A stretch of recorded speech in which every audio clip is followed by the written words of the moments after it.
magaalada Laascaanood 24 saac waxay gashay dhaqdhaqaaq ciidan oo kala duwan oo labada geesba tarafyada Laascaanood ayay gebi ahaanba ku soo dhoobtay Somaliland ciidankii ugu awoodda badnaa ee Somaliland haysatay halka ciidamada deegaanku ay gudaha magaalada Laascaanood gacanta ku hayaan sidoo kale kantaroolka bari ee magaalada Laascaanood waxa uu gacanta ugu jiraa ciidamada deegaanka u dhashay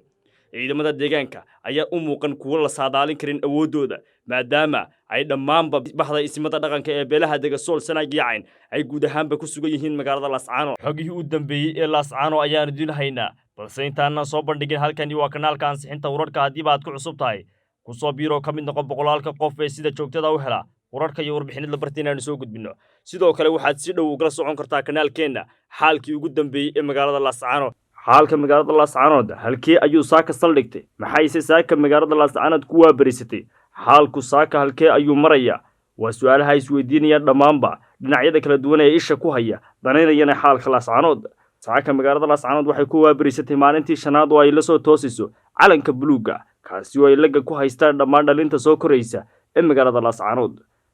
saaka magaalada Laascaanood waxaa si weyn looga dareemayaa dhaqdhaqaaqyo kala duwan oo labada dhinac halka Somaliland ay ciidankii ugu badnaa geystay magaalada Laascaanood sidoo kale ciidamada deegaanka u dhashay ayaa noqonaya kuwa saacadba saacada ka dambaysa soo xoogaysanaya maadaama dadka shacabka ay hubka guranayaan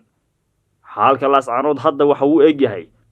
mid faraha ka bixi kara 24 saac ee ugu soo wajahan 33 xubnood ee hore lagu magacaabay in ay soo qaban qaabiyaan shirka ayaa maanta la filayaa in ay warbaahinta la hadli doonaan waxaana ay Somaliland si weyn ugu rajo qabtaa in ay kala irdhayso bahda ismada dhaqanka ee ku sugan Laascaanood taasi oo cid waliba ka dhagsan tahay halka ay ka taagan yihiin qadiyada magaalada Laascaanood waynu ogeyn marka uu garaad kasta soo galay Laascaanood khudbadii uu shacabka ka horjeediyay iyo wacadkii uu la galay shacabka oo dhamaantoodba hal rayi ay ka mideysnaayeen kaasi oo ah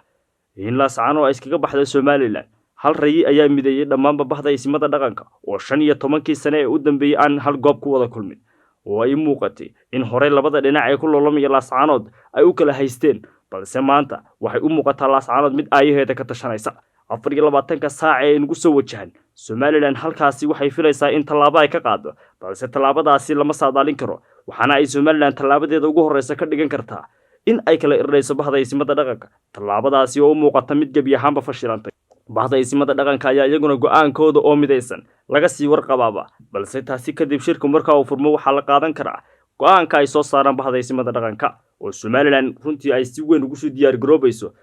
go'aankooda halka uu saldhigan karo bahda ismada dhaqanka xaalka Laascaanood ayaa si weyn ay diiradda ugu hayaan cid kasta oo danaynaysa magaaladaasi kanaalkaas xinta wararka ayaad kala socon kartaa wararkii ugu dambeeyay magaalada Laascaanood iyo halka ay gaadhaan